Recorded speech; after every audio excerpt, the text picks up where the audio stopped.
मी किशोर भगवान लोहार, राहणार विलासनगर बालवाडी शिरोली. मी व माझे 2 मित्र दिनांक 27/10/2025 रोजी रात्री 10:30 ते 11च्या सुमारास आम्ही शिरोली येथील स्मशानभूमीमध्ये गेलो होतो व लिंबू भानामती प्रकार आम्ही केला होता. तसेच हा व्हिडिओ व्हायरल झालेला आहे.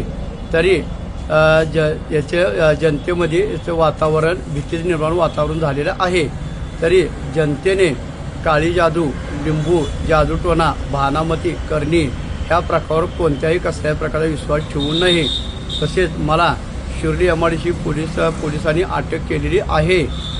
शिर्डी एमआयडीसी पोलीस ठाण्याने मला अटक केलेली आहे व पोलिसांनी अशा प्रकारच्या कुठल्याही गोष्टी इथून पुढे समाजात करू नये अशी मला समज दिलेली आहे. मी किशोर भगवान लोहार.